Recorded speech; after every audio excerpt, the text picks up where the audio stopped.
Hello guys, welcome back to my channel happy family vlogs with Harsha. ఎలా ఉన్నారండి అందరూ? నేనైతే చాలా బాగున్నాను. మీరందరూ ఎలా ఉన్నారు నాకు కామెంట్ సెక్షన్లో కామెంట్ చేయండి.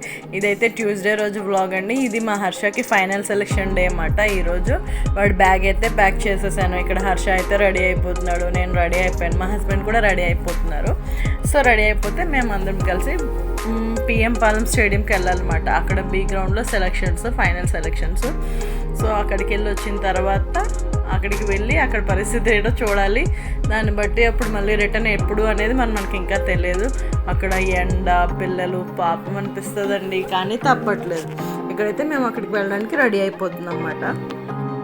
వచ్చేసాం ఇక్కడికి. మా హస్బెండ్, మా హర్ష ముందు నడుస్తున్నారు. ఎంత ధీమాగా నడుస్తారండి వాళ్ళిద్దరూ మాట్లాడుకుంటూ. అక్కడ అండర్-12, ఇటువైపు ఏమో అండర్-10 ఉంటారండి. చూడండి పిల్లలు.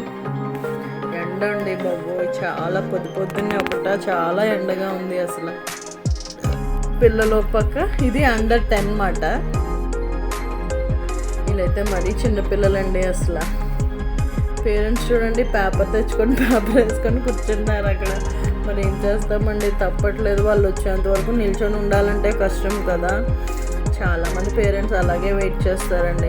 ఇక్కడైతే మా హర్షది ముందే అయిపోయింది, వచ్చేస్తున్నాడు వాడు. అంటే 4 నెంబర్ మాట సీరియల్. సో దానివల్ల బేగా అయిపోయింది. సో మేమైతే ఇంటికి వెళ్ళిపోతున్నాం. ఎర్రగా టమాటా పండులా అయిపోతుందండి పాపం. వచ్చేస్తున్నాడు. మేమైతే బయట టిఫిన్ చేసేసి ఇంక ఇంటికి వచ్చాం. మా హస్బెండ్ ఆఫీస్కి వెళ్ళిపోయారు. నేను ఇక్కడ తోటకూర ఫ్రై చేస్తున్నానండి ఆఫ్టర్నూన్కి.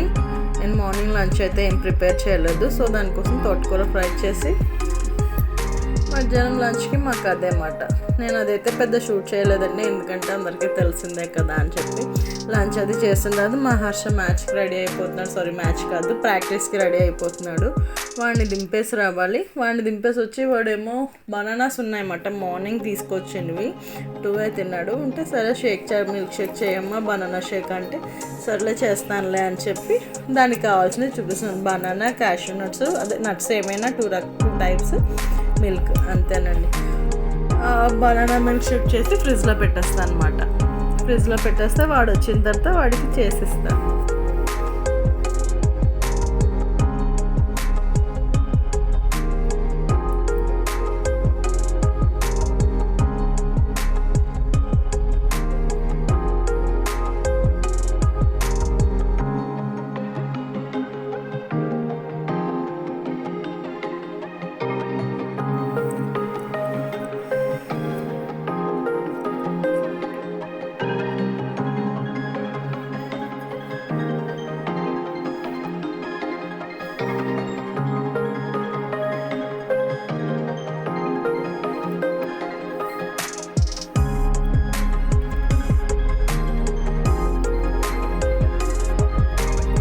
షేక్ అయిపోయింది, బనానా షేక్. దాన్ని కొంచెం వాటర్ తీసేసి ఫ్రిడ్జ్లో పెట్టేస్తాను అనమాట. ఫ్రిడ్జ్లో పెట్టేస్తే మా హర్ష వస్తాడు 6 o'clockకి. 6 o'clock నేను వెళ్ళి తీసుకురావాలన్నమాట. తీసుకొచ్చిన తర్వాత వాడు తాగుతాడు. తాగేసి ట్యూషన్లోకి వెళ్ళిపోతాడు.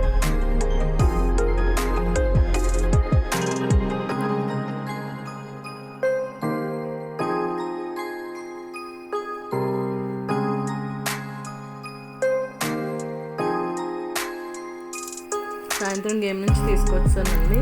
ఈరోజు నేను పకోడీ కూర చేద్దాం అనుకున్నాను. అక్కడ బోండా తీసుకొచ్చాను. మా హర్షకి అదొకటిని, మిల్క్ షేక్ కొంచెం ఇచ్చేసాను అనమాట, బనానా షేక్. ఇక్కడైతే పకోడీ కూరకి కావాల్సినవి ఆనియన్, పచ్చిమిర్చి, కరివేపాకు, టమాటా, పకోడీ సింపుల్గా చేసేసుకోవచ్చండి. చాలా బాగుంటుంది ఈ కర్రీ అయితే. ఆయిల్ పెట్టుకొని జీలకర్ర వేసుకొని, జీలకర్ర తర్వాత పచ్చిమిర్చి కొంచెం వేగిన తర్వాత ఉల్లిపాయలు,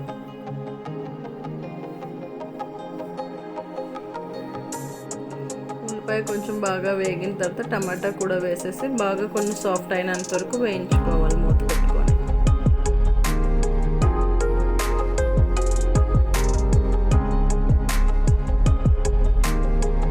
దీనిలో ఉప్పు, పసుపు, కొంచెం చూసి వేసుకోండి, ఎందుకంటే పకోడీలో ఆల్రెడీ ఉప్పు ఉంటుంది కాబట్టి మనం జస్ట్ ఈ ఆనియన్కి, టమాటాకి సంబంధించినంత వరకే వేసుకోవాలన్నమాట.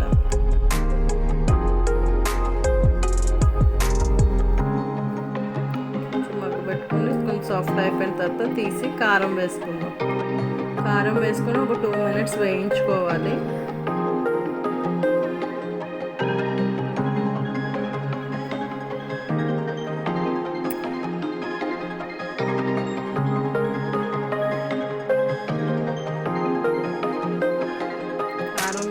తర్వాత కారం పచ్చివాసన పోవడానికి ఒక 2 minutes అన్నా వేయించుకోవాలి. అలాగే వేయించుకున్న తర్వాత ఒక 2 glasses ఆఫ్ వాటర్, 2 గ్లాస్ అంటే పెద్ద గ్లాస్ కాదు, కప్తో నేను వేస్తాను.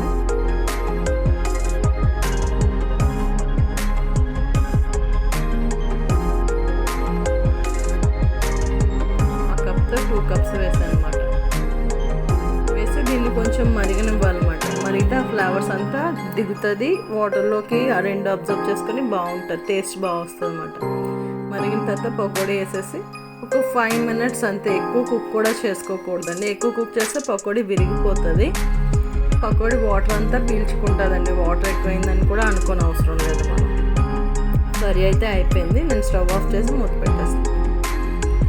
ఇక్కడైతే తను హర్షకి ట్యూషన్ చెప్పి మిస్ అనిత అన్నమాట, ఎంత బాగా డ్రా చేస్తుందండి. అది హర్ష ప్రాజెక్ట్ నేను రాయించాను, తను పైన పేపర్ ఉంటుంది కదా దాన్ని డెకరేట్ చేస్తుంది అన్నమాట. వాడి పేరు ప్రాజెక్ట్ నేమ్ అది రాసి చాలా బాగా రాస్తుందండి. ప్రాజెక్ట్లో నాకు చాలా బాగా హెల్ప్ చేస్తుంది మా హర్షకి. నాకు మా హర్ష ఏమి చేయడు. బాగుంది కదా చూడడానికి. ఇది ఇంగ్లీష్ది అన్నమాట, కెమిస్ట్రీ చేస్తుంది. చూడండి ఎంత చక్కగా చేస్తుందో, చాలా బాగుంటుంది. అంతే friends, thank you so much. Please like, share and subscribe to my channel happy family vlogs with Harsha. Thank you guys, thank you so much.